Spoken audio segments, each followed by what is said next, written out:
You're tired, but not the kind of tired that sleep can fix. It's the ache behind your smile, the weight behind your of course.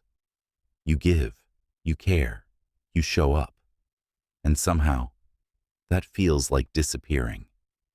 There's a moment, maybe at 2 a.m., maybe at a red light, when you wonder, if I stopped saving everyone, would anyone even notice I was gone? You don't want to stop helping, but there's a part of you whispering, why does kindness hurt so much? Maybe you've built your worth out of being needed. Maybe you only feel real when someone is falling, and you're the one catching them.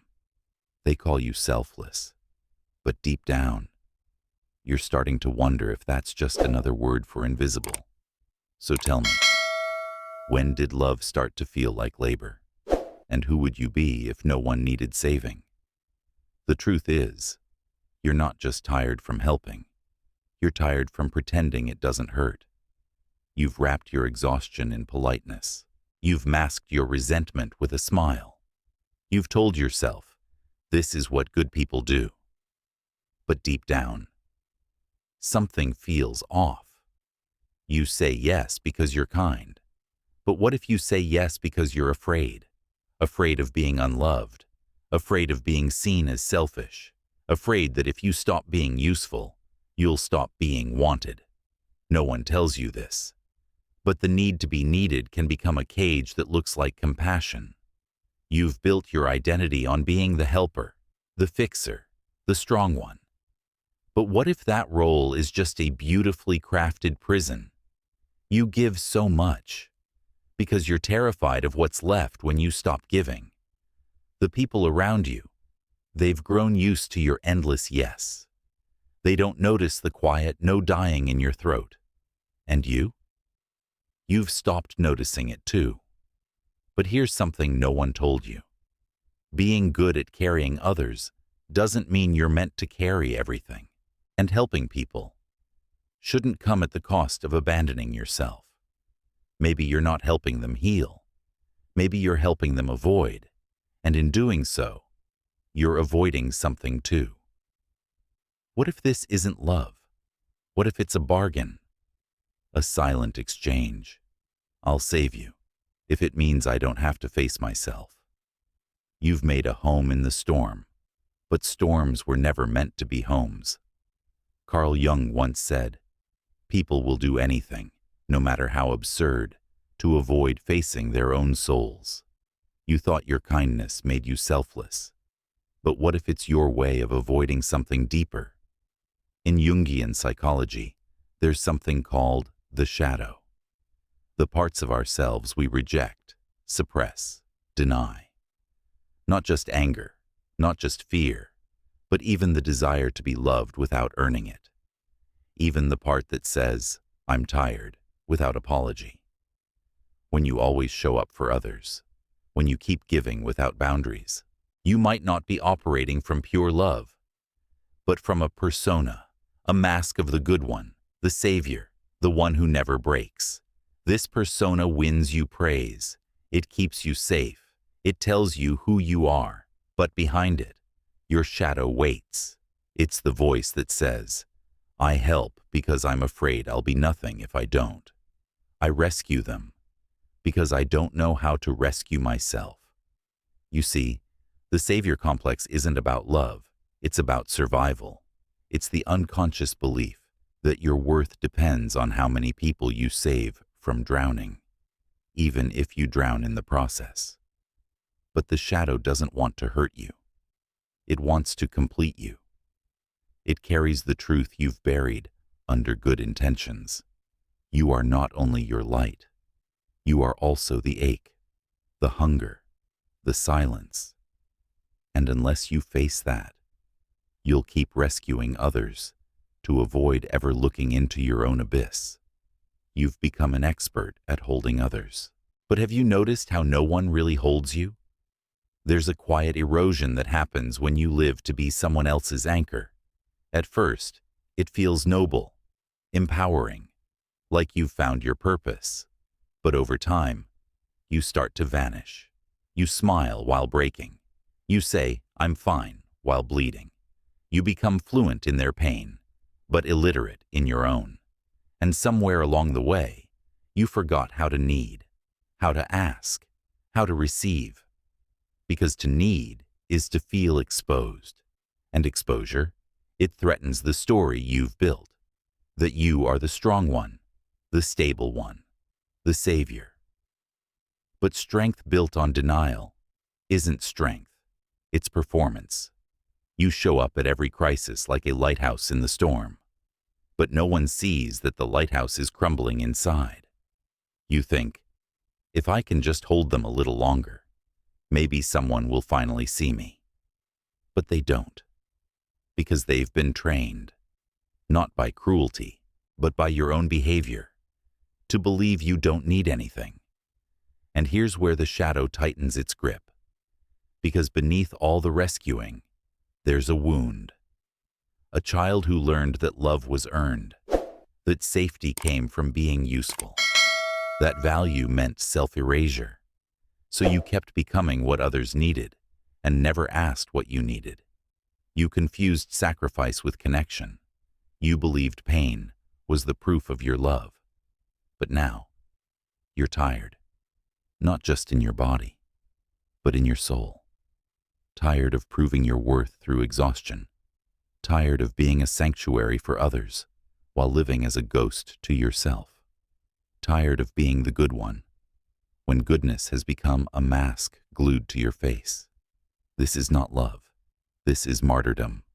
And the world will never tell you to stop. Because your pain is convenient. Your silence is comforting. Your overgiving serves them well. But Jung would tell you, anything unconscious will rule your life. And you'll call it fate. If you don't meet your shadow with honesty, you will keep cycling through the same roles, same pain, same quiet resentment that festers into depression. That weight in your chest, that's the scream that never left your throat. The no you swallowed. The grief you buried every time you chose them over you. You are not weak for feeling this. You are just waking up. The question is, will you keep helping them outrun their darkness while refusing to face your own? Or will you finally turn inward, not to abandon them, but to finally rescue the one person you've always forgotten, you? What if healing isn't about saying yes less, but about remembering you have a right to say no? What if the most loving thing you can do is to let people fall and trust they'll learn to rise without you? Carl Jung called this the path of individuation, the journey of becoming who you truly are, not who the world told you to be, not the savior, not the hero, not the one who's always okay, but you, the real you, the one who breathes before answering, who pauses before fixing, who feels before pleasing. Individuation doesn't mean turning your back on others. It means turning toward yourself with the same tenderness you've given to everyone else. Because here's the secret. You don't have to prove your worth through sacrifice. You don't have to bleed to be seen as kind. You can love without losing yourself in the process. You can care and still have boundaries. You can show up and still say, not today.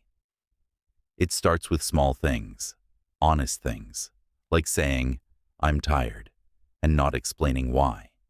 Like letting someone else handle their chaos without jumping in to clean it up. Like remembering that your presence isn't a product, it's a gift.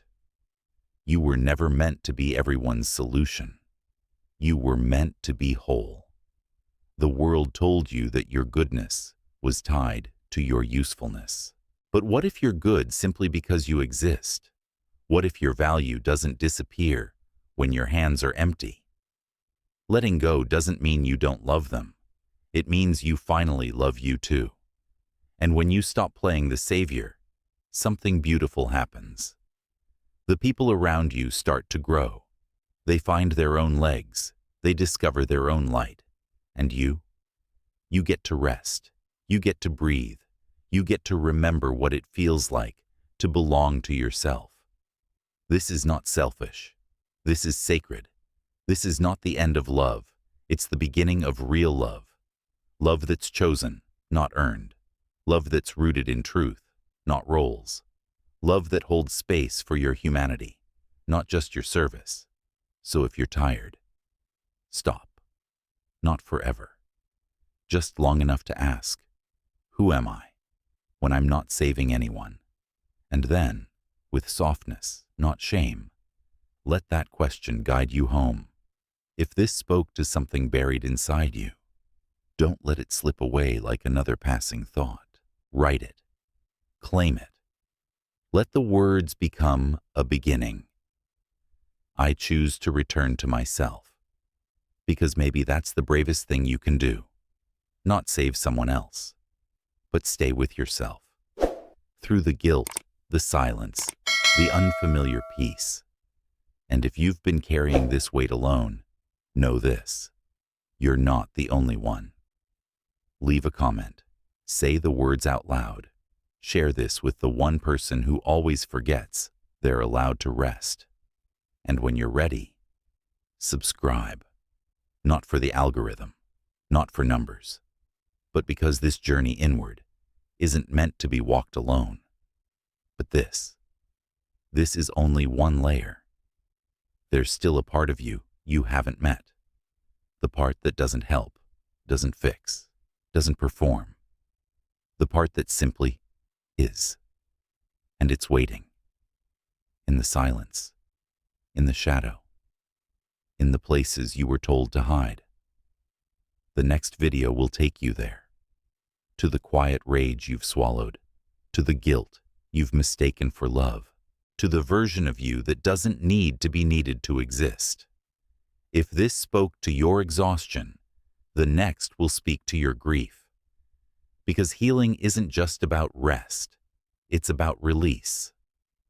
Click now, before the world pulls you back into who you've been pretending to be. This next chapter might be the first time you meet yourself without the mask.